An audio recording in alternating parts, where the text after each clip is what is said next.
It was a big place, and one had to admit an impressive one.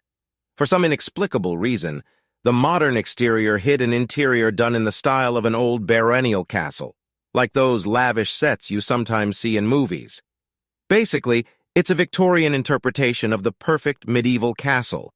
In fact, in the good old days, they didn't have the technology to build such large and extravagant buildings. One thing I knew for sure was that the wedding would not have taken place in such a venue if I was paying the bill. But my ex-wife Shauna had made sure that didn't happen years before. I thought I had found a safe hiding place, tucked away in the pseudo-minstrels gallery, which served as both a spotlight tower and a projection room, from which I could watch the ceremony but not be seen by anyone on the floor of the main hall below. I was well aware that my presence, if made known, would prove controversial to say the least, and would probably lead to an unpleasant confrontation between me and my former in-laws. Besides, I was sure my daughter would be less than thrilled if it happened. I even assumed that Tamsin would be even less pleased to learn of my presence than Witch and George, her crony husband. Anyway, I was sitting in silence, lurking at the back of the minstrels gallery from where I could watch the wedding of my estranged daughter, when suddenly a voice whispered right into my ear. "Hey, handsome, I thought you wouldn't miss this little celebration." To say that the sound of that voice made me wince is an understatement. I literally jumped off the fishing stool I was sitting on and collapsed to the floor. Well, yes. If I had been sitting on that little stool and watching the service through the bars of the balustrade, I would have thought there was less chance of anyone noticing me. The rumble that the small aluminum stool made as it fell to the stone floor of the minstrels gallery and then drove across it had to be seen to be believed. I realized that any chance of my presence remaining secret had instantly evaporated. From my new position, lying on my back on the floor, I looked up and saw Trouble towering over me. My daughter's aunt, looking very embarrassed, was making frantic apologetic hand gestures toward the hall below. Megan, or Trouble, as I jokingly nicknamed her in my younger days, was, or rather already was, my ex-wife's mischievous younger sister. Megan was often the bane of our courtship. As I glanced between the bars of the balustrade, I realized that my hiding place had suddenly become the center of attention for almost everyone in the building. The bride, groom, celebrant, photographer, choir, cameraman, and most of the congregation were all looking at Megan with an annoyed and/or somewhat puzzled expression. So I pressed myself as hard as I could against the floor and prayed that no one else would notice me.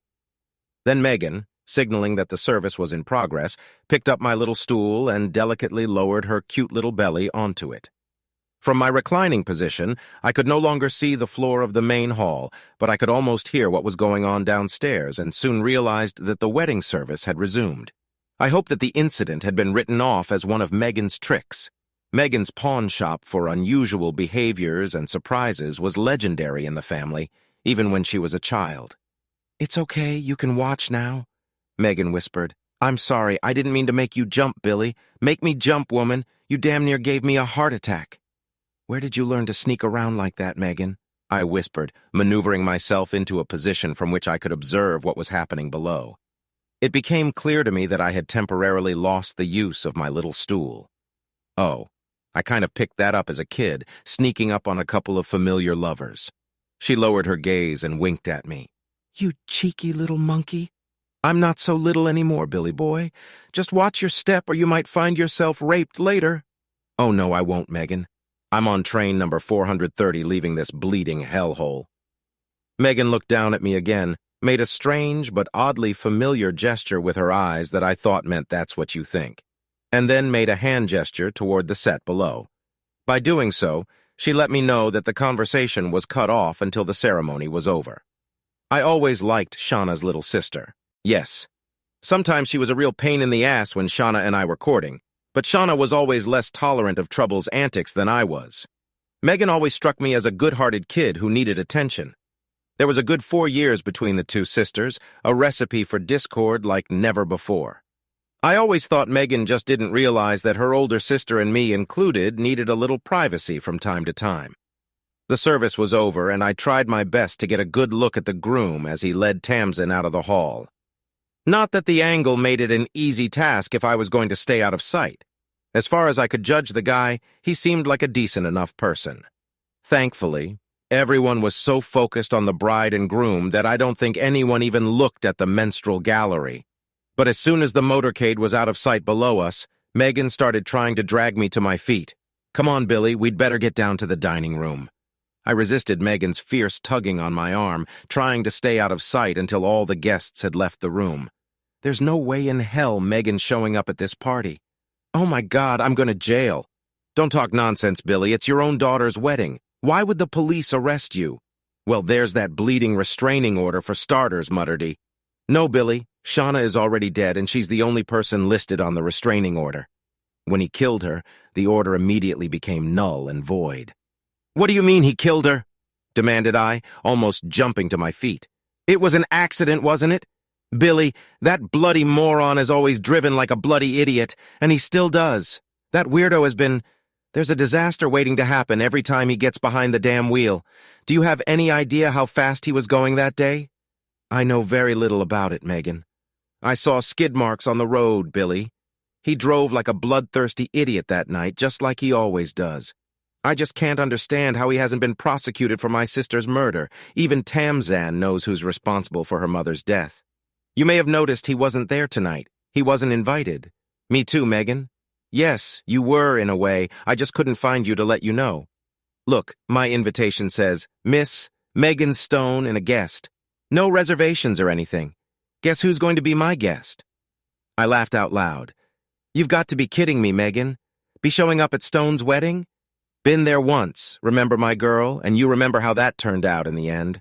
The fact that my sister was a stupid cow has nothing to do with it, Billy.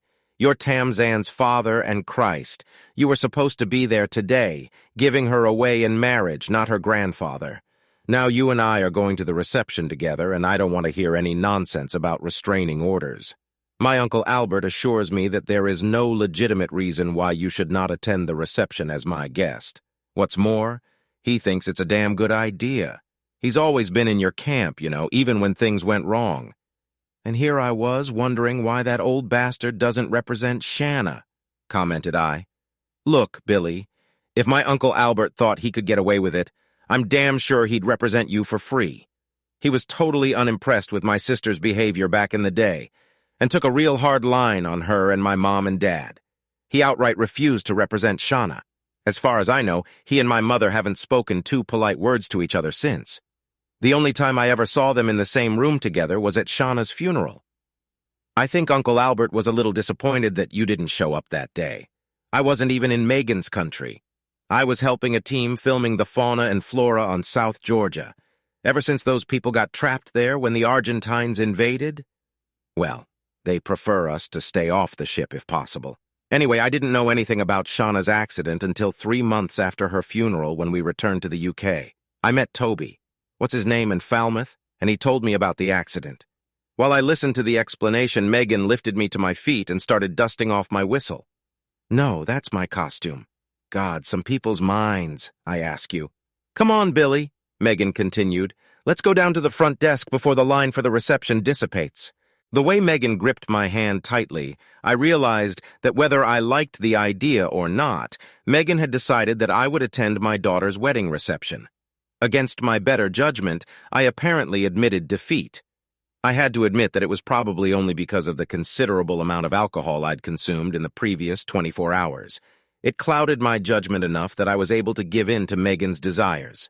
Yeah, look, I'd better explain. When Shanna and I first, broke up, I have to admit that I didn't handle the situation as well as I could have. I ended up spending more than a few days visiting American authorities or local law enforcement anyway when I took it upon myself to exact a little retribution. I gave the new man and Shauna's life a little reprimand. It might have been a frivolous and somewhat enjoyable endeavor, but in the long run, it was going to turn out to be very misguided. The confrontation didn't end the way I expected, and as a result, I got a thorough kick in the ass. Unfortunately, Shanna somehow got caught up in the mess, leading to her visit to a nearby emergency room, as the Yanks like to put it.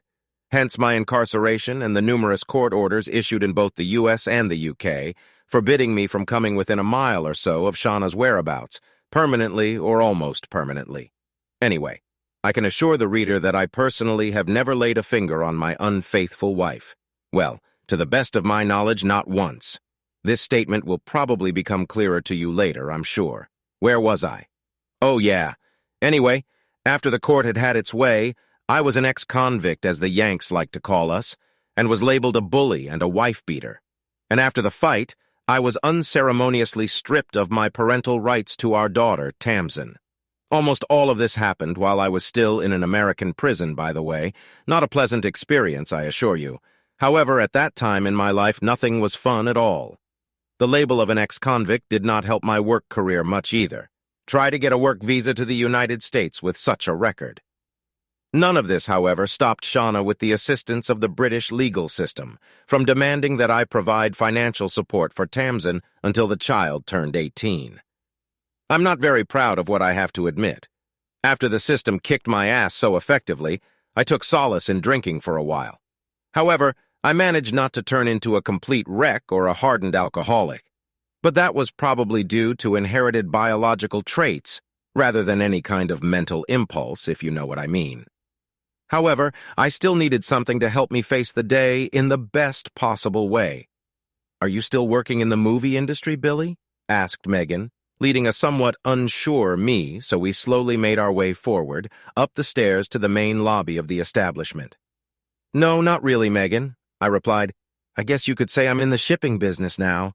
Most of the time I work as a sailor on research vessels and the like, though I do shoot quite a bit. I suppose it's handy for them to have a backup or second experienced cameraman on the crew to help document what's going on. Sometimes I'm the only cameraman on board. So you've given up on Hollywood?"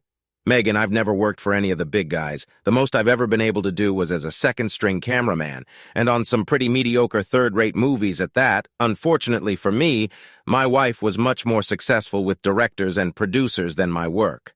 Shauna always wanted to be a star, Billy. You knew that before you even married her." "Yeah, but I had no idea how far she'd go to realize her dream. Hell, look at this pile." We found ourselves in the lobby of the hotel, through which we had to pass to reach the entrance to the function room in which the Tamsins' wedding reception. The huge space was filled with guests patiently waiting in line for the official reception line. I figured the witch, Megan and Shauna's mother, planned the show, and she put her best foot forward. The witch has an even bigger megalomania than my ex-wife had. The witch planned and organized our weddings, even though they weren't on the same scale as the celebration. I should add that the witch and I have never been members of each other's respective fan clubs, so I assumed that my appearance at this reception might go disastrously awry. Finding myself anonymously in the crowd no longer made me feel so vulnerable, though more than one of our guests' relatives quickly interjected, recognizing me, probably from Shauna's wedding in my own years before.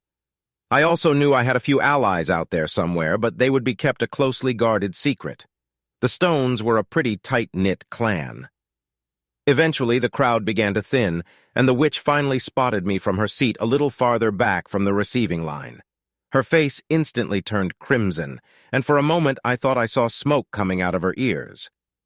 Although I protested, Megan dragged me through the entrance to the conference room and to the front of the reception line.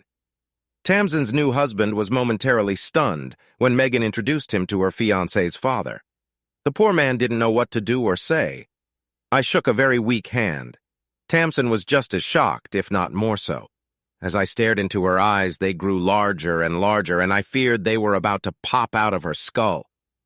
You know, I really think the kid had no idea who I was until he heard Aunt Megan inform her new spouse that I was Tamsin's father. For some inexplicable reason, I decided to say, "Hey, baby, it's been a while since I've ridden you on my lap." Before I took her outstretched hand and kissed the back of it. Yeah, I thought about hugging Tamsin, but I was afraid she might faint if I did. Tamsin's response boiled down to, but until Megan nudged me with her elbow. The next face that caught my eye was Witch's buddy, George. He recognized me and handled the situation quite well. "Well, I thought so. William, we weren't." "Well, this is an unexpected surprise. How did you, Billy, as my guest dad? If he goes, I go," commanded Megan, sitting down next to me. I wondered if Megan had talked to Tamsin. It seemed to me that there just wasn't time. "I wouldn't assume that for a second, Megan," the old lady replied. "Of course. William is welcome here. I was just surprised he was in the country. Your mother assured me he was working somewhere on the Antipodes right now. I worked in Antarctica, sir. I have no idea why I addressed the bastard as sir, probably habit. My ship docked in New Zealand 5 weeks ago. I informed the old man. You see, Megan, your mother has been trying to contact William. You got her message, I assume, William. Your mother told you she would contact William, Megan? You are very welcome here today, my boy. George shifted his attention from me to Megan as he spoke. Whatever he said, I was sure there was no message. In the age of modern electronic communication, things are pretty good out there, only occasionally interrupted by extremely bad weather on coastal base. So despite all the old man's assurances to the contrary, I was certain that I had never been included on the guest list, even tentatively. The fact that my ex-mother-in-law had disappeared from the waiting list by the time we got to her house convinced me of that. I even wondered if she'd rushed off to call the police or something. Tamsin's new relatives were polite and pleasant and obviously very confused.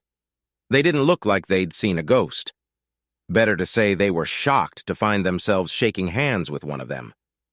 It was all pretty funny from my point of view, but it made me wonder what exactly they had been told about Tamsin's father. Most of the other guests had no idea who I was, so we were looked at rather curiously, probably to see why Megan had decided to watch the wedding ceremony from the menstrual gallery as we left the reception hall. Like everyone else, I took a glass of bubbly from a passing waitress and drank it in one gulp. Megan explicitly told me to slow down as I picked up the second glass. Then the imposing figure of Sir Albert Stone appeared through the crowd. I even wondered why Uncle Albert had not been included among the guests, for he was the patriarch of the whole damn clan. William, my boy, how nice to see you here today. Hi, Esanth, the witch. Made me believe you were abroad and unable to attend, said Albert, holding out his hand for me to shake. I can't say I've always liked the old get. Megan's Uncle Albert is a barrister by vocation, and he always seemed too formal for my liking. In my youth, I had a natural aversion to his type, an aversion which has since been somewhat strengthened by my encounters with members of the legal profession. However, Megan hinted that this old geezer had sided with me during the collapse of my marriage. As a result, I was forced to do a quick reassessment of my feelings for this character. How do you do, sir? I replied, shaking his hand. It's nice to meet you again. I'm not quite sure what the phrase capital is supposed to mean or imply, but I know from memory that it was Uncle Albert's usual response to almost anything and everything that was ever said to him. Provided everything went the way the old bone setter would have liked, that is. At this point, Tamsin appeared in front of me. Her duties on the receiving line had obviously been completed. In fact, completely oblivious to her manners, Tamsin rather rudely elbowed her way between Uncle Albert and me. The expression on Tamsin's face I can only describe as one of sheer disgust. You don't have everyone at home here. What do you want to get some handout or something, or do you just want to embarrass me? Demanded Tamsin, though surprisingly quiet. I suppose I should point out that Tamsin's words and the way she said them were taken straight from the witch's repertoire. It wasn't my daughter speaking to me. It was Tamsin who had been brainwashed by the witch since she was born. The realization of that fact disappointed me, but I didn't take offense at Tamsin's attitude toward me. It only reassured me that everything was as I had suspected. I shifted my gaze from my daughter to Albert, and then to Megan standing next to me. I told you this was a bad idea, Megan. I better leave, I said and turned to leave. No, wait a minute, young man, exclaimed Albert, loud enough to get the attention of almost everyone standing nearby, and imperious enough to make me stop instantly. I turned around, wondering what the old man would say. Tamsin, your father traveled almost halfway around the world to be here with you on this special day for you. The least you can do is be civil to him. Actually, Albert's statement is not true. I almost always spent the summer months in the UK. Most of my ship and natural history work has taken place in Antarctic waters, but there is not much going on there at this time of year. My daughter looked, well, I'm not sure. Puzzled, I guess you'd call it. She shifted her gaze from me to my uncle to everyone watching and then back to me again. Then she said, I'm sorry, Father. Your unexpected presence took me by surprise. You have never shown any interest in my life. And where did you get that idea from, Tamsin? Albert roared. I must tell you, young lady, that your father has watched your development very closely. He has risked arrest on more than one occasion to witness the important events in your life. Isn't that right, young man? I'm sorry, sir. I started to reply, but Albert, unprompted, continued talking. Prize giving at that bloody, stupid, expensive school your mother insisted on sending you to. I am reliably informed that your father attended every one of them. He was also at your graduation from university. Damn it, girl. You walked past your father to get your diploma without even noticing him. He knew who you were, but you didn't recognize him. Don't forget your mother did too, and that may have saved your father from a visit to the local magistrate's court. I didn't know you were there, Uncle Albert. Tossed him to a chance. I wasn't Tamsin. At any rate, not as regularly as I would have liked. Your mother and I have had our differences. You know that. But I have people who have been wary of your development all these years, and they might have recognized your father. And none of them could have accidentally broken your father's cover, could they? When your mother was around, your father's presence was technically illegal. I would advise you, Tamsin, to smile sweetly and forget about your supposed disagreement with your father. I assure you he, or rather your father's reputation in your eyes, has always been a victim of circumstance, coupled with your late mother's extremely poor judgment. Let's have a family truce on this special day, shall we? By this time, my daughter was looking pretty sheepish. If you insist, Uncle, Tamsin agreed, then added, but I wonder what his motivation is for coming here today. Then Tamsin turned her back to me and disappeared into the crowd. After watching her leave, Albert turned to me. William, I'm afraid your daughter has only heard a one-sided account of her parents' divorce. It didn't help that you and Hyacinth didn't hit it off from the start. I was never good enough for Shauna and her mother's eyes, sir, replied I. No one could be good enough for Hyacinth, William. I don't think even my brother fits that description in my sister-in-law's eyes. From the looks of it, however, Hyacinth may have thrown in the towel. She's up there on the platform, apparently rearranging the seats at the top table. When I looked, it turned out that the witch, assisted by her ever-awkward husband George, was indeed rearranging the serving pieces. As we watched, I saw one of the photographers approach them. The witch spoke to him briefly, and then Hyacinth was obviously pleased with her rearrangements. The small entourage left the platform. They're getting ready for a group picture, Billy. We'd better go, informed Megan quietly to me. No, you go ahead, Megan. Tamsin won't be thrilled with my presence. Besides, I'll look completely out of place in the pictures without the monkey outfit. It'll ruin the whole set. Billy, don't argue, Megan. I'm on the verge of leaving anyway. I knew it was a bad idea. After a few more protests from not only Megan but also her Uncle Albert, they left me alone and went outside for a photo shoot. To my relief, almost all the other guests also went out into the hotel garden to watch or participate.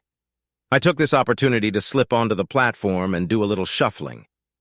Sure enough, the witch sat me down next to Tamsin's new husband. But given my daughter's behavior and the fact that I'd never met this young man before, I thought it might lead to trouble. And besides, Megan, Uncle Albert and his wife, apparently my only open allies, were at the end of the table. So I put Grandpa Tamsin in that seat, as I suspected that's where he had originally planned to sit. Then I stuck my own hastily scribbled card next to Megan at the end of the table. I figured it would be safer that way. Upon returning from the photo shoot, Megan briefly slipped into spoiled child mode. It had been a while since I'd seen her act like that, and I found it oddly amusing. I figured it was my refusal to participate in the photo shoot that prompted her to do it. Well, if you keep acting like this, I'm going to go find a bar. It was all I had time to say to put an end to Megan's feigned protest. Just try to dare, and I'll reply to Megan. And what are you going to do, Megan? I asked. I'm not sure. Maybe kiss you. I've always wanted to do that, but I've never had the courage. I always knew Sean as little sister held a candle for me, but was surprised to hear from Megan that she was still carrying that torch. Oh my God, Megan, I thought you'd long since grown out of silly teenage crushes. Oh yeah, I even found what I thought was the man of my dreams. But I soon discovered that all that glitters is not gold, and what you see isn't always what you get. It wasn't until I divorced the creep that I realized exactly what my sister had so flippantly discarded. I'm not at all sure I understand what you meant by that, Megan. Okay, a confused person is safe, she grinned. Come on, looks like they're sitting down to eat. The top table was inordinately long, and Megan and her guests were originally seated somewhat lower in rank. Although the witch had rearranged things, I had, much to the old bitch's dismay, reversed her changes. Great fun, it seemed to me. The witch seemed to accept my rearrangement without protest, but cast a baleful glare at me. Albert sat next to Megan. "I thought Hyacinth," he started to comment as we took our seats. "I thought her original plan would prove more diplomatic," I interrupted him. "With a capital letter, I always knew Hyacinth was wrong about you, my boy. Anyway, drop the formalities, please, to the family I am, Bertie." Throughout most of the meal, Albert monopolized me in conversation, virtually oblivious to everyone else sitting around him, including his wife, but with the exception of Megan, who sat between us. He spent almost the entire meal asking me pointed questions about my travels. I almost felt like I was in a witness box. Well, he was a top-class barrister, used to cross-examination. "Well, let's see how they handle it, shall we?" commented Albert, leaning back in his chair as the master of ceremonies called for silence for the formal toasts. Grandpa Tamsin, who gave it to her and I assumed paid for the party, stood up and gave a brief welcome speech. And then the old get caught me off guard by calling the father of the bride to say a few words and proposing a toast to the happy couple. Judging from the looks on the witch and Tamsin's faces, his proposal was not part of the master plan and was not approved, and it certainly didn't meet with everyone's approval. As I said, the old fool caught me completely confused and totally unprepared, so I had to quickly gather my strength and act with my wings. I really can't remember almost anything I said that day. I think I started by mumbling about unfortunate circumstances or something like that, but then I started talking about Tamsin, inserting just about every humorous incident from her life that I knew of into the speech. Anyway, the speech must have been pretty good, and I suppose prepared in advance because I was shocked to find the whole damn room erupting into fits of laughter. Perhaps it was because I was making such a fool of myself that they were laughing at me, but even the witch's face cracked at some point in my musings. Then, remembering that I was breaking the magic 7-minute rule, yes, I kept my eyes on the clock. Never has the minute hand moved so slowly. I proposed a toast to my new son-in-law and his beautiful bride and then threw the ball into the groom's court. "That was great, Billy." "How long did you prepare that speech?" asked Megan as I collapsed into my seat. "Did it sound okay?" I asked, not believing I had managed to do that. "Capital, capital, my boy," repeated Albert. "With that kind of turnover, you could make a fortune in after-dinner speeches." Looking at the burly Albert, I realized he knew what he was talking about when it came to after-dinner conversations, and I breathed a sigh of relief. I don't know exactly what happened afterwards, but I do know that there seemed to be an endless circle of people jumping to their feet and reciting surprisingly long and often unintelligent dissertations. There were also toasts to all the Toms, Dicks, and Harrys you can think of, including the Queen. I'm not quite sure how she fit into the equation. Perhaps someone was trying to complete a seemingly endless cycle of mundane speeches. I noted that none of the speakers could match my own performance. "Come along, my boy, I have a little corner I have picked out and reserved," said Albert, as people finally began to leave the dining room. It was at this point that I began to suspect that Megan and her Uncle Albert had somehow pre-planned my day. Perhaps it was only a rough sketch, but they both clearly knew what they were doing and seemed to be working in unison. Uncle Albert's wife never said much to me, but smiled pleasantly whenever our eyes met. Megan, taking my right hand firmly in hers again, led me into the next room and sat me at a table near the bar. Oddly, for a wedding reception, this table was in a separate little sectioned-off area, the sort of executive areas you sometimes find in high-end nightclubs. I'd always considered such things pretentious and felt out of place sitting there. A young woman who appeared to have been assigned as Albert's personal waitress quickly appeared and took our drink orders. I noticed that almost everyone else had to stand in line at the bar to get a soft drinks. Few of them managed to catch the young woman's eye as they tried to order from her. I also noticed that there was a similar enclosure at the far end of the room, but it had remained empty for the time being. Later, I noticed that the witch, her husband, and the groom's parents periodically retreated there. Shortly after we were served our first round of drinks, Sir Albert Stone began to hold court. Numerous younger members of the Stone clan, some of whom I met at my own wedding many years ago, would arrive. Introduced there, mostly adorable but sometimes hideous offspring to Uncle Albert. Then, after carefully raising their hats to the patriarch of the family, they would disappear back into the crowd. The meaningless pantomime bored me silly and lasted probably about an hour. During the whole time, Albert did nothing but repeat his favorite phrase, capital, capital. Sometimes he even added a third capital to make it more convincing. Honestly, if this whole thing weren't so ridiculous, it might be funny. I tried to ignore the pantomime and probably would have backed off if Megan hadn't clutched at my arm as hard as she could. And unfortunately, Albert decided to make sure that all of our visitors were reminded and in some cases informed that I was Tamsin's biological father. I believe that Albert wanted to let those who thought otherwise know that he had decided to revoke my former status as a family pariah. Whenever I tried to ignore what was going on nearby while chatting with Megan, Albert would introduce another family member, whether they were familiar to me or not. There was one brief interlude of psychophancy while her new husband spun Tamsin around the dance floor. No, I wasn't asked to dance with anyone during that time, which in a way was very convenient, because I'm not much for the old formalities, especially when my partner and I are the center of attention. "I suppose that's the last of them," said Albert, with relief in his voice as the last little family group withdrew from our enclave. "Now, my boy, I really think we'd better get down to serious business. We can't have your daughter addressing her father the way she did before. Damn, impertinent of the kid. It would have been nice if you'd been around to get her on her knees and give her a good spanking years ago. She sure needed it.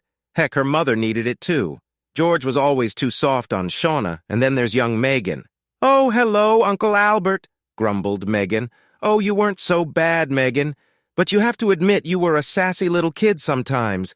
Sometimes you gave your parents a real dance in song. I've never been as bad as Shauna, Uncle. No, I'll agree with you, Megan, but I'm sure if William had put Shauna on his lap and tanned her back the first time she got over herself, everyone's life would have been a lot easier, including his own." "Knowing Shauna, I'd spend most of that time behind bars," Albert interjected I. "Yes, you're right. Perhaps that would be the case, William. Shauna was her own person and showed a distinct lack of common sense and conscience on occasion." "On occasion?" asked Megan. "Okay, but too often," Albert agreed. "Be that as it may, young man, it's about time to repair your relationship with your daughter." Albert gave a cursory wave of his hand and our waitress appeared. He whispered something to her that I couldn't catch, and then she disappeared again. After a few minutes, Albert suddenly rose to his feet and ordered, "Come on, you two. We can't do this in front of the whole world and his wife. It might get indecent." Then the large man headed toward the main lobby. The crowd on the dance floor magically cleared a path in front of him. Megan, still clutching my right hand in an iron grip, led me after him. I think I mentioned before that it felt like the day had been pre-planned. This feeling was reinforced when Albert took me to another, much smaller and almost completely deserted function room. I found it strange that the young fellow guarding the room. He removed the rope blocking the entrance as we approached. Turned out to be the same hotel employee to whom I had dropped a few shillings to gain access to the minstrel's gallery. It was furnished more like a lounge bar than a hall, but without the bar itself. But there were many large sofas, and on one of them, nestled in a corner, sat 3 people, 2 men and a woman. For some reason, they looked out of place, and I realized that they were not part of the wedding party. For one thing, they didn't have white carnations on them, and even I managed to steal one before the service started. The woman. At first glance, I mistook her for one of the hotel office staff. She looked like a very efficient and damn attractive young receptionist. The 2 guys were a different breed altogether. They were well-dressed, but no frills, and one of them seemed disturbingly familiar. I thought I'd seen him before and maybe even talked to him, but I couldn't remember where or when. The second guy was a complete stranger to me, as was the young woman. Ignoring the 3 uninvited guests, Albert made his way to a circular group of couches. No sooner had he positioned himself and indicated where Megan and I should sit than our waitress appeared with a tray filled with more alcoholic beverages. Uncle Albert, don't ask me why I chose to address him as Uncle Albert. He's not my uncle, but in this case it was the right thing to do. If you don't loosen up your drink a little, I'll be drunk as a skunk for the rest of the evening. William, drunks fall into a few basic categories. The offensive arguer or brawler, the tedious talkative drunk, the drowsy drunken, the nicer happier drunk, I am aware that you are usually placed in the latter category. Albert replied in an authoritative tone and with a disconcerting smile on his face. I had to admit that Albert correctly described my behavior when I was under the influence of excess alcohol. I no longer drink to excess ever. My wife wouldn't appreciate it if I did, but I was keenly interested in how he could have known this fact.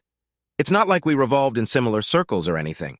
Heck, I'd encountered this man no more than 4 or 5 times in my entire life. You seem to know a lot about me, sir. Of course, young man. After what happened, I feel obligated to keep an eye on you. If I could do nothing else, I could see to it that you don't get into any more trouble. I don't understand, sir. Enough of formalities, William. I'm on your side. I've always been on your side. Didn't Megan assure you of that? I must have nodded or something because he continued. Capital. Bear with me a little longer, young man, and all will become clear to you. I hope so. I also hope that you will understand my situation and be able to find it in your heart to forgive me for not taking action sooner. There you've totally confused me. Bertie. My answer brought a smile to the old man's face, but it didn't stay there long. His gaze moved to the far end of the room. Following his gaze, I saw Witch and George entered the living room. They were quickly followed by Tamsin and her husband. All 4 of them were invited to sit on the neighboring couches across from us. Albert's gaze returned to the entrance to the living room. It was obvious that he expected someone else to join us.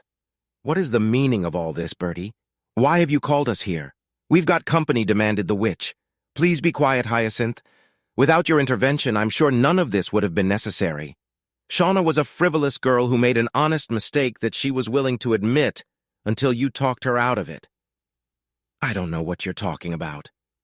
The witch started to rant, but her husband silenced her. Shut up, Hyacinth. Bertie is quite right, snapped George. Oh my God, worms, I thought to myself. This was something I never dreamed of. At that moment, a man in a black suit and dog collar entered the living room. I recognized him immediately as another prominent member of the Stone clan, a Roman Catholic priest named Father Connor, clearly of Irish descent. However, I was never able to find out his place in the Stone family tree.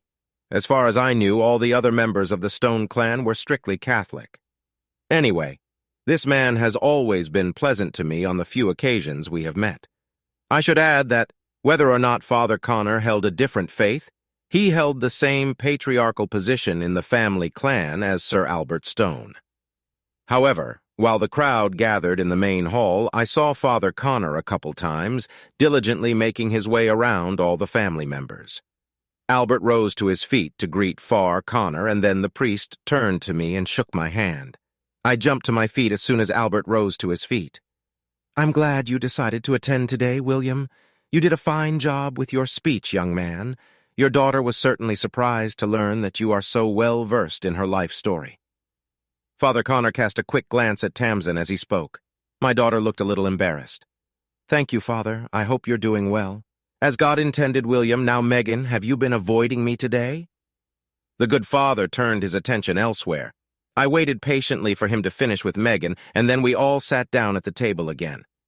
Uncle Albert cleared his throat noisily, in effect saying, Now let's get down to business. But it was Father Connor who spoke first. Bertie, you do realize that confessions are supposed to be confidential, right? Totally, Joe, Albert replied. Until recently, my actions have been equally limited. However, it seems to me that I might be able to think of a way out of our general predicament. Very well, as long as everyone understands that I cannot divulge anything that has been told to me in confidence, Father Connor repeated. Albert gave Tams a friendly look. Tamsin, would you deny me a favor? I want you to imagine that we are in a courtroom and that you are testifying. You are under oath, if you understand me. Yes, Uncle Bertie, but I don't begin, Tamsin, to answer. I don't expect you to understand, Tamsin, not yet.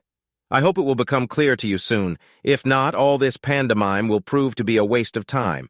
I just want you to answer my questions as fully and honestly as you can under the circumstances. Anything I ask you to say will be hearsay anyway, so it will have no legal effect in a court of law. So are you kidding me? Of course, Uncle Bertie. Now I want you to tell us everything you know about the breakup of your parents' marriage. Wait, Bertie, I tried to interject. Be quiet, Billy. This is my playpen, admonished Albert to me. To be honest, I was quite taken aback by this rebuke, not so much because of Albert's sharp remark. Rather, it was the fact that he addressed me as Billy. "Now, Tamsin, if you would be so kind," continued Albert. "Albert, she was only a little girl then." "You demand too much of Tamsin," exclaimed the witch. "You know you're probably right, Hyacintha." Albert agreed. "Why don't you tell us the story? As I recall, you went there and were old enough to know what was going on." "I'm sure you've repeated the story often enough over the years to know it by heart." "I don't think I can," replied the witch. For the first time ever, I saw that she was unsure of herself and even looked embarrassed. "Oh, but I'm sure you can, Hyacintha. Your diatribe against William here has been your part of the party for years." The obvious. Albert's attack on her grandmother stirred something in Tamsin. She straightened suddenly. "I'll do it," started to say Tamsin, but Albert stopped her. Albert seemed to be adamant that the story be told by the witch. I don't understand why, but I have to assume that Albert's initial request that Tamsin tell the story was some sort of legal trick designed to accomplish. I don't know what. How legal minds work is often a mystery to us mere mortals. Eventually, the witch relented, though she averted her eyes from my gaze the entire time she spoke. I'm not going to repeat Hyacinth's words here. Some of what she told was completely out of chronological order, and even more of it had nothing to do with the actual events of the time, mother and daughter. Nevertheless, I will try to recount the main points of the story as the witch told it that day. Witch's diatribe. Shauna and William had already been in America for a few months working on a movie. It was Shauna's first feature film, and William was working as an assistant cameraman or something like that. Larry Parker, the director of the movie, was very impressed with Shauna's acting ability and told me that she was about to become a big star. We thought it was going so well. When she called home, Shauna was very excited about getting her big chance to be in the movie. Having 18-month-old Tamsin with her made things a little more difficult, though. Shauna told us that several of the girls on the set were very responsive and looked after Tamsin when she was on set. But one night everything changed. We got a call that William had gone out and gotten drunk out of his mind. He had gone back to the cabin he and Shauna shared, where she was rehearsing her lines for the next day's filming with Larry's help. For some inexplicable reason, William became enraged and attacked Shauna and poor Larry with a broken chair leg. Luckily, Larry managed to overpower William by knocking him out before he could kill them both. From what I understand, William was completely out of it. However, Larry was unable to prevent William from breaking Shauna's cheekbone. Poor Larry had a hard time, too, because William gave him a very nasty black eye. The police, of course, brought an assault case against William, but I brought Tamsin back to my place in the UK before the case went to court. I know he was sent to prison, but I have no idea for how long. And of course, he was deported back to the UK after serving his sentence. After William beat her, Shauna divorced William. What else was a poor child to do?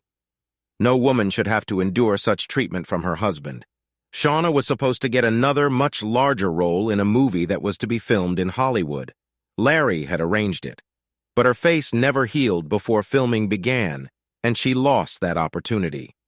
William's rampage that night robbed Shauna of the chance to be the successful actress she was supposed to be. The poor girl was so terrified of what William would do when he returned to the country that we were forced to get a court order forbidding him to go near her. As we all know, there have been several legal battles over the years, but from that day to this day, we have not seen William outside of a courtroom. The witch, looking quite pleased with herself, leaned back on the back of the couch, effectively announcing that the story was over. But I noticed that she still wouldn't look me in the eye. I was convinced that she couldn't do that, because she was well aware that the story she had just told was neither a complete nor an accurate picture of the events in the States that weekend. I didn't sit silently and listen to the witcher's dialogue as Albert wanted me to. Several times I had to object, add, or correct details that the witcher either ignored or didn't know about. However, Megan, still clinging tightly to my right hand, seemed to sense every time I was beginning to lose my patience. She squeezed my hand, and almost at the same instant. Apparently they were communicating somehow. Her Uncle Albert signaled me to be quiet. "You seem to be a very rowdy drunk, William," remarked Albert. "I find that very hard to believe." And it's also rather strange that you managed to keep out of jail already. It must have been 22 years? I nodded, confirming Albert's assessment. It's rather odd that I haven't gotten any reports of you losing control of your emotions while under the influence. For the information of those of you not in the know, William has been watched for years by certain aides, and for some time William has been, well, let's face it, a little violent. Be that as it may, I have a feeling that William's interpretation of events will have a slightly different connotation. Why don't you enlighten us as to your take on that ill-fated weekend, William? I unhooked Megan from my arm and shifted a little in the seat. I didn't want her to interrupt me or disturb my thoughts. In fact, I suddenly felt naked without the comforting feeling of Megan beside me. Then I looked directly at Tamsin because she was the one I needed to understand. What your grandmother said was wrong from the beginning. A friend asked me to be the second-unit cameraman on that movie. It was supposed to be an action movie set in a mountainous area. The second unit had to shoot all the long shots, often with understudies instead of the main actors. That's always been my strong point, long shots and working with the phone. They only paid for Shauna to fly to the States because I refused to fly without her. I thought of it as a nice free vacation for Shauna. The crew rented a winter vacation complex of sorts. They probably got it on the cheap because it was filmed outside of the regular season. I didn't think for a minute that they would ask Shauna to replace an actor who broke his leg on the first day of filming. True, they had to do a little creative work to turn a small role into a female character. Shauna did a couple TV commercials, so she was in the right place at the right time. It was cheaper to use her than to find her and then fly her on an airplane with another actor. Oh, they cut her skiing scene. One bitten, two shy, if you know what I mean. I was completely unaware of what was going on behind my back, even though I knew that Larry Parker had to be banging some naive young female on the crew. That is Larry's way. Inside the industry, he was infamous for his flandering ways. Besides, I thought Parker was my friend, and I made the mistake of thinking that friends don't seduce other friends' wives. We finished shooting on location that Friday. Everything else was supposed to be filmed at the studio. Shauna's character was not required for any of that filming. It was a very small role.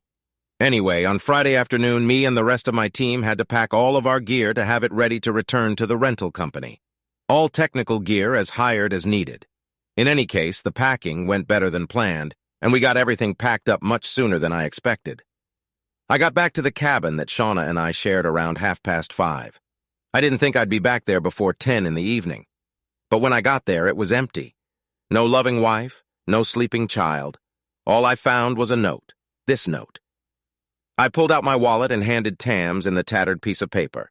Albert, however, took it from my hands. He slowly and very carefully unfolded the rest of the document. Then he read aloud the words scrawled on it. Billy, I'm going away with Larry. He loves me and is going to make me a big star in Hollywood. Please don't follow us and don't make a fuss. Shauna, short and to the point. Albert commented, Go on, William, but I think we all understand where this is going.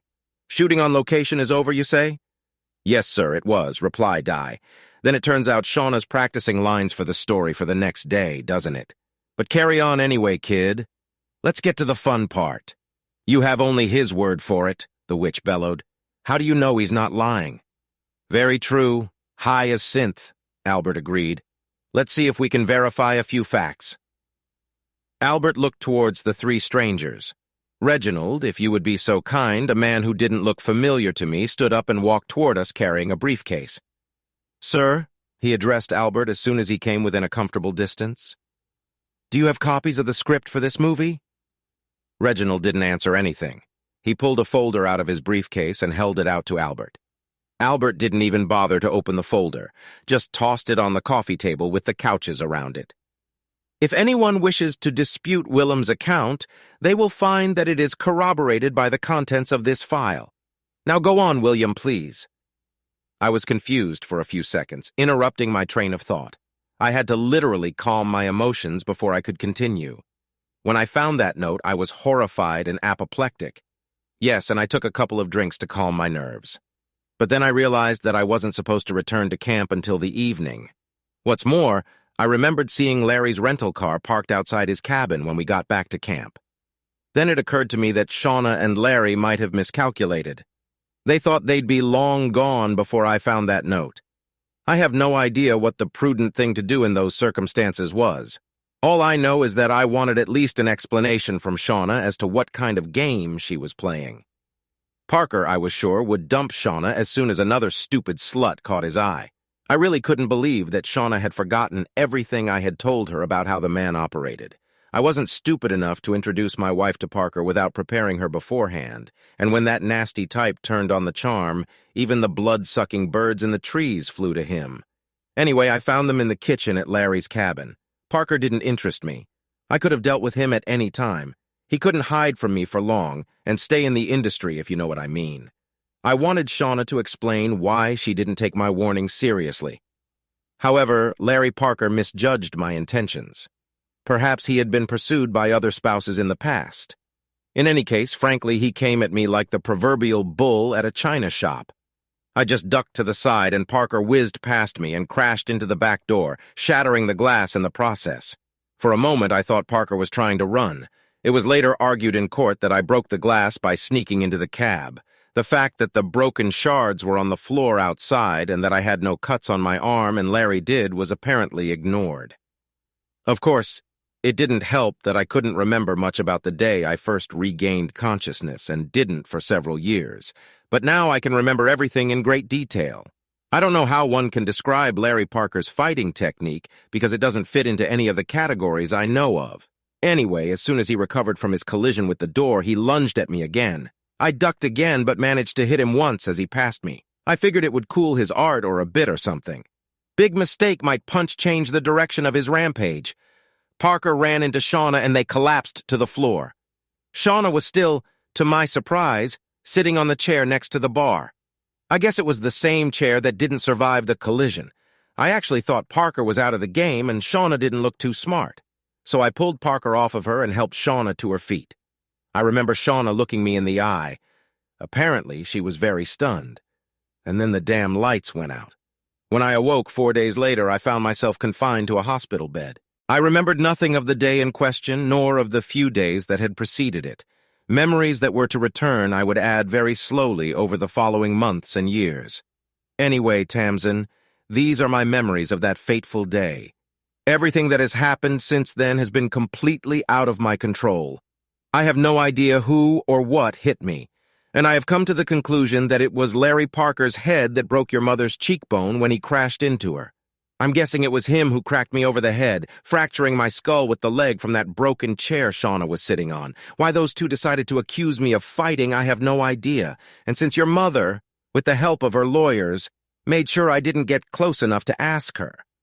I learned that Larry Parker was found dead from bullet wounds in a motel room in Los Angeles while I was still enjoying the hospitality of the American legal system, so I couldn't ask him about it.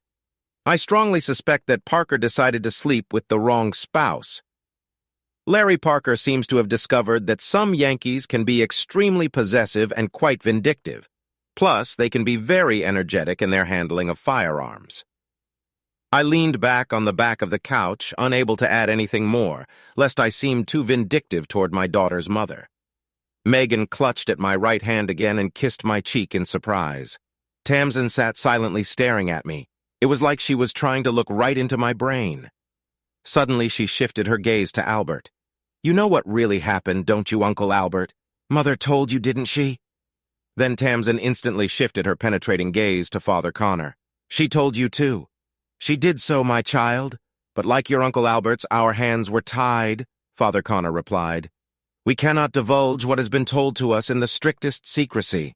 In my case, it is a confession. In Albert's case, attorney's privilege added Tasman's new husband. That's when I first realized the guy spoke American. His mother and father were definitely not American. In the British legal system, we use a different term for it, young man, but essentially it boils down to the same restriction of action," Albert assured him. "Tamsin, I'm sure your mother wouldn't lie to you," the witch ventured.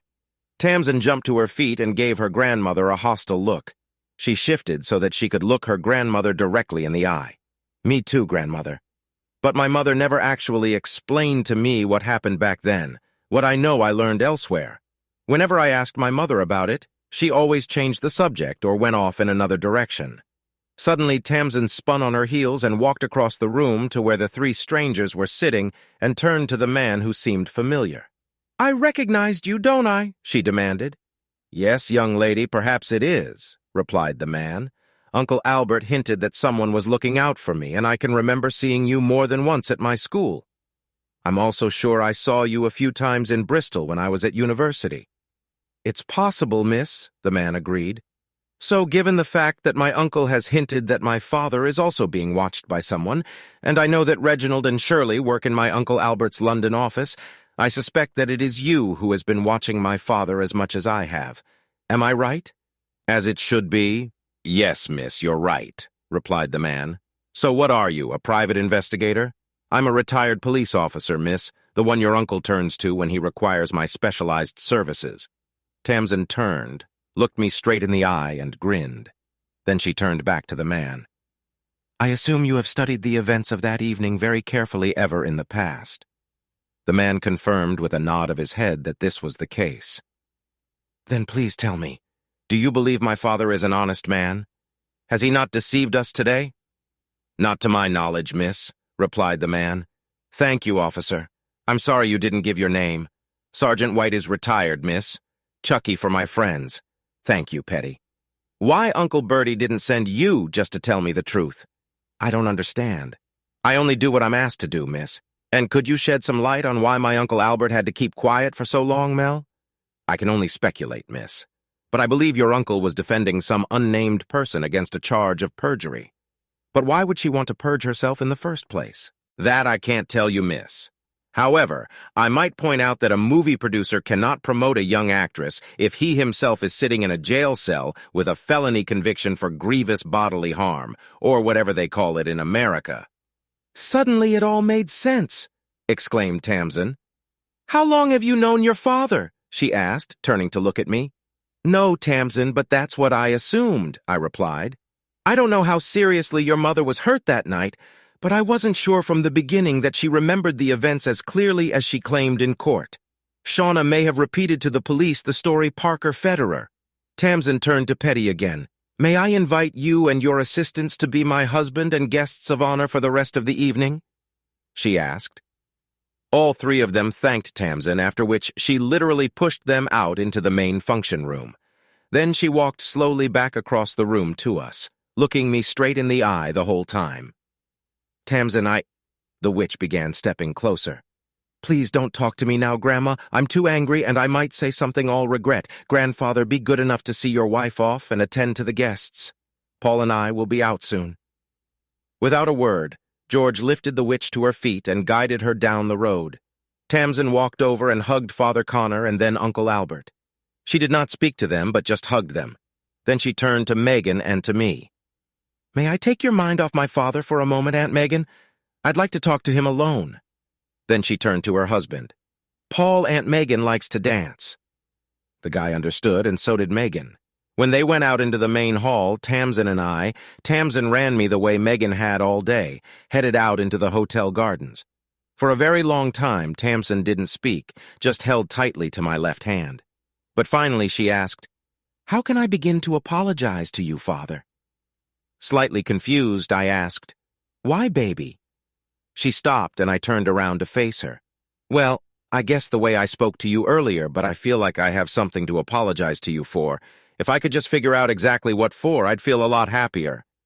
"The truth is, kid, you're the one who should be apologizing. You and I are the victims. All we have to do now is make up for lost time," I replied. "You don't look very angry, Father." "I've had many years to realize that anger doesn't make things better, Tamsin. What it can do, though, is get you in very deep trouble. Believe me, I've been through this before. But Grandma, your grandmother never loved me, Tamsin, ever since your mom and I started courting. But why? What did you do that upset her? I was born on the side your grandmother considers wrong, Tamsin, and I courted her daughter. Snobbery, plain and simple. Will I like my father looking over my shoulder? I hope so, kiddo. But I won't be able to be around all the time. Remember, most of my work involves Antarctica. I'm there most of the year. Somehow I don't think my Aunt Megan is going to like this. She seems to have a bit of a crush on you. What happened to her husband?" "I think she got married," I asked. "Okay, that's not true." Megan hinted that she was married. I just wanted to get a little history without asking her. Tamsin chuckled. Oh, yes, that's right. He was a handsome fellow, too, but a little too skilled with his fists. What do you mean? They were arguing about something and he hit Megan. God, what has she done? Dad, do you remember Aunt Megan telling you how she was bullied at school? Yeah, that's right. I took her to the gym and taught her how to defend herself. Megan's ex-husband felt the effects of your instructions. He was taken away in an ambulance. Shit, did Megan get hurt? With Uncle Bertie on the case, her ex got 2 years probation. Well, that's good to know. I'd hate to be the cause of strife in Megan's life. She was a good kid. Do you like my Aunt Megan, Father? I can see she's partial to you. I always liked Megan, Tamsin, but she was your mother's younger sister who was my fiancée and then my wife. Remember, younger sister, you have to control your emotions under those circumstances. Said it all very Uncle Bertie-like, Father. Hell, Dad. So I said it, and it wasn't as hard as I thought it would be. From now on, you're my daddy, okay? I don't mind, kid. Tamsin wrapped her arms around my neck, pulled me to her, and kissed my cheek. I'll enjoy hearing my nickname, kiddo, every time you say it, Daddy. But as I was saying, or rather tried to say, my mom is dead, my dad, and Aunt Megan. Well, I always liked my Aunt Megan. May I assume a sort of seal of approval, Tamsin? I asked. You bet, Dad. You'll go after her. Don't jump to conclusions, Tamsin. Megan is recalling her older brother's character, not her lover. The two are not necessarily interchangeable. Uncle Bertie has spoken again. Let's go back to the house. I want to brag about Daddy to all my friends. What about your new husband? Paul left me to myself on a cruise ship for 2 weeks. He has nothing to complain about. We returned to the house, and I was introduced to what seemed like hundreds of young people. I didn't notice Megan, who I hoped would save me, but eventually Bertie appeared beside me. Tamsin seemed a little reluctant, but finally agreed that I could go out for a walk with Bertie. In fact, from what I gather, Bertie needed a cover when he slipped outside for a cigar. Apparently, Bertie's very quiet wife does not approve of his smoking. We went out to the patio and Bertie lit a cigar. You do realize that I would never make Shauna sit through this, don't you, William? He said. Bertie, I may be silly, but I'm not stupid. She really was something special, wasn't she? Yes, she was, and she was terribly afraid of going to prison, especially an American prison. I wonder, would have sent her to prison for perjury? She must have hit her head pretty hard to break her cheekbone like that. In an English court, I have my doubts, but in an American court, I have no idea.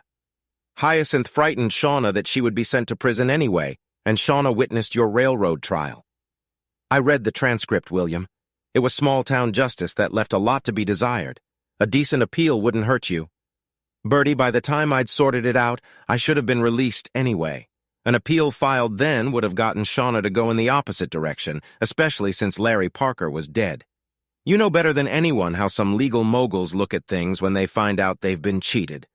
Some bastard's gotta pay. You're a sentimental fool, William. Hark! Who speaks? Replied I. Albert took one last puff of his cigar and crushed it against the balustrade. Don't mention this to Mem Sahib, William, or I'll be castrated. Now we'd better get back inside before Megan goes on another rampage. That girl has a thing for you, young man. I've noticed, Bertie, I've noticed. Capital, capital, he replied as we returned to the function room. It wasn't until Tamsin and Paul disappeared into the hotel honeymoon suite that I realized I didn't have a reservation for that evening. My original plan had been to return to the rented cottage on the south coast that I'd called home. Don't worry, I have a spare bed in my room. You can use it. Megan, aren't you rushing things a little too fast? You know you have to rush things. Hey, watch it, stud. I've seen you in action, and I want it to be the same this time. What do you mean you've seen me in action? You said it yourself, Billy. I'm particularly good at sneaking around, and I've sneaked up on some people more than once and watched them. Your little hideout in the woods turned out not to be as big a secret as you and Shauna thought. Damn it, you're a pervert, Megan. You want to see perversion? I'll show you perversion. Let's go to my room. I woke up to the feeling of an unfamiliar heaviness on my chest. When I opened my eyes and looked at my chest, I saw Megan's face, who was smiling back at me. Already recovered? She asked. Damn, girl, you don't do things by halves, do you? I only had one night I could be sure of, Billy. I had to make sure you understood what you were offering on a regular basis. Is that some kind of offer, Megan? I asked. Of course, love, and I can get Father Connor here in no time to make it official if you'll let me. Father Connor is a Roman Catholic, Megan, and we're both from the Church of England, aren't we? Details, details, details. I thought you were a sailor, Billy? Yes, but what does that have to do with the price of apples? Any port in a storm, lover? I'd marry a bleeding rabbi if you asked me to. Besides, I've got this one. Megan held out the envelope for me to see. And please tell me what is in that envelope, Megan? 2 cruise tickets? An equally luxurious suite paid for by my old uncle. And it just so happens to be the same cruise where a certain man's daughter and her new husband will be spending their honeymoon. Okay, you can meet your daughter during the day and we can have sex every night. Megan, when did you and good old Birdies start planning these Shanghai exercise or whatever you call it? To be completely honest with you, Billy, the basic plan Birdie came up with after Shauna's funeral. Of course, my Uncle Birdie didn't envisage me seducing you. It was entirely my idea and fell under the heading of preferred outcome. So what do you think of this cruise? I looked down again and saw the wistful expression on Megan's face. I think I shall enjoy my vacation, my dear. However, we won't have time to get a marriage license before the ship sails. Don't worry, Billy, I checked. It's registered in Bermuda. What does that mean, in fact? You'll find out soon enough, hubby. You'll find out. Now, how do you fancy another walk on the deck before breakfast? She grinned. I grinned back at Megan. We only had time for breakfast that morning. Life goes on. Megan and I didn't get married on the ship. Although she and I were fine with it, Birdie's wife didn't want to do it. For such an outwardly modest old lady, Beatrice could be very bossy when she wanted to be. Not surprising, considering who exactly she had been married to since time immemorial. Beatrice organized our marriage. I'm sure it was all paid for by Birdie himself. Of course, it wasn't as lavish as Tamsin's, but neither Megan nor I wanted it to be. Frankly, we'd both prefer a private affair aboard ship with Tamsin and Paul as witnesses.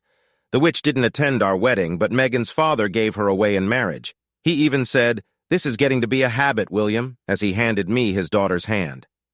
Birdie went through the whole day with a huge grin on his face. During his speech, he even claimed that he was responsible for bringing the bride and groom together, which I suppose he was pretty much. Although I believe Megan's determination would have eventually brought us together some other way if I hadn't snuck into Tamsin's wedding. My wife, when she knows what she wants, seems able to move mountains to get it. She can certainly bend Uncle Birdie to her will, and that's not so hard. Her only problem is that Megan spends a lot of time thinking, like, are we getting up now? Or do we just hang out on the deck a little longer first? This, I assure you, is wreaking havoc on my work schedule, and it's not too good for my back.